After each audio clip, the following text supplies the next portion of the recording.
9 orang istri dan 16 orang anak? Sahabat umat, ini bukanlah dongeng, tapi kisah nyata yang terjadi pada salah seorang warga di Desa Hilir Tengah, Kecamatan Ngabang, Landak, Kalimantan Barat, bernama Setio Joko Sunaryo. Ya, kisah hidup rumah tangganya yang berpoligami menarik perhatian banyak orang. Pemirsa umat, walaupun bukan terlahir dari kalangan terpandang ataupun konglomerat, Sunaryo cukup piawai dalam memikat hati kaum hawa. Di usianya 38 tahun, pria lulusan sekolah menengah atas ini setidaknya telah meluluhkan hati 9 orang wanita untuk dipersunting sebagai istri. Menariknya lagi, satu di antara 9 istrinya adalah seorang dokter yang masih menempuh pendidikan di Belanda. Meski mengaku hidup rukun dan bahagia, Sunaryo sadar jika praktek poligami yang dilakoninya bakal mengundang reaksi dari banyak pihak. Banyak orang yang tidak suka mengatakan itu jelek, etika, tidak punya etika dan sebagainya. Yang setahu saya yang haram, yang punya istri satu tidak pernah ditiduri, punya istri satu tidak pernah disayangi, punya istri satu suami main gila di belakang.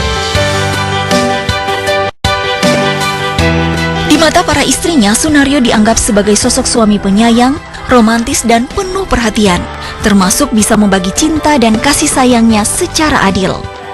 Saking sayangnya kepada istri-istrinya, Sunaryo juga ingat satu persatu tanggal lahir mereka dan selalu memberi kejutan kepada setiap istri yang sedang berulang tahun.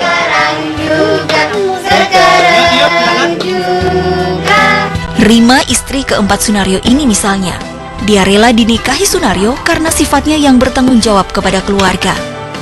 Baik, semuanya memang adil sih. Apa yang saya rasakan tidak ada dibeda-bedakan satu sama lain. Semuanya sama, pekerjaan pun begitu. Lain halnya dengan Dahlia. Ia rela menjadi seorang mu'alaf untuk dijadikan istri yang ke-9. Akhirnya kenalan, ketemu. Setelah itu saya merasa, kok saya nyaman ya dengan pria ini gitu ya rasanya. Rasanya kok rasa nggak mau berpisah gitu. Apakah ini jodoh? Apakah inilah cinta sejati saya? Ternyata benar. Mengejutkannya lagi, Dahlia sang istri termuda mengizinkan jika suaminya menikah lagi hingga mendapatkan istri ke-12. Kalau memang mau menikah ya, semua istri tidak ada masalahnya. Yang penting bisa menafkahi semua istri-istrinya dengan adil dan bijaksana. Layaknya keluarga pada umumnya, Sunaryo bersama ke-6 istri dan 16 anak-anaknya berbaur menjadi satu di rumah kontrakan berukuran 12 kali 15 meter ini.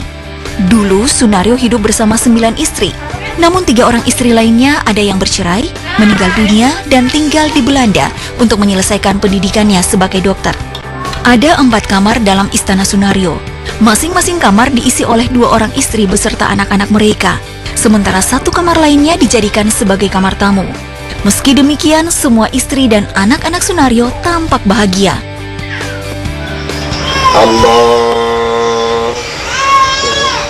Sebagai seorang kepala keluarga, Sunaryo selalu mengutamakan kebersamaan. Seperti pada waktu sholat misalnya, Sunaryo selalu menjadi imam bagi seluruh anggota keluarganya.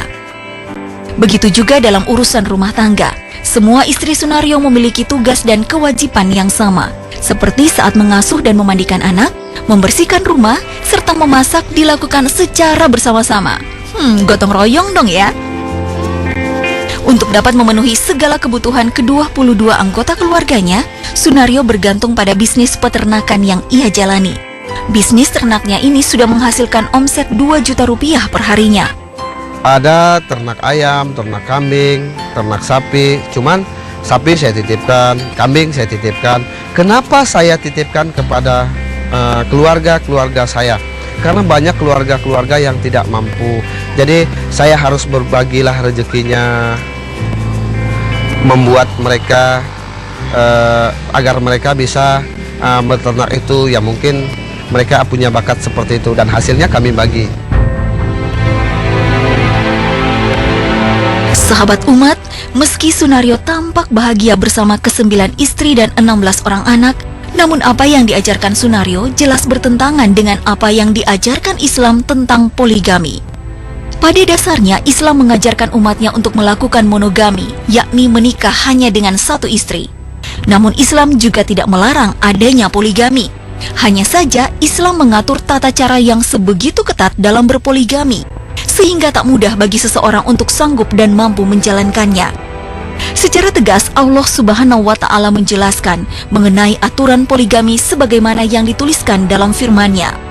Dan jika kamu takut tidak akan dapat berlaku terhadap hak-hak perempuan yatim bila mana kamu menikahinya, maka nikahilah wanita-wanita lain yang kamu senangi, 2, 3, atau 4. Kemudian jika kamu takut tidak akan dapat berlaku adil, maka nikahilah seorang saja atau budak-budak yang kamu miliki.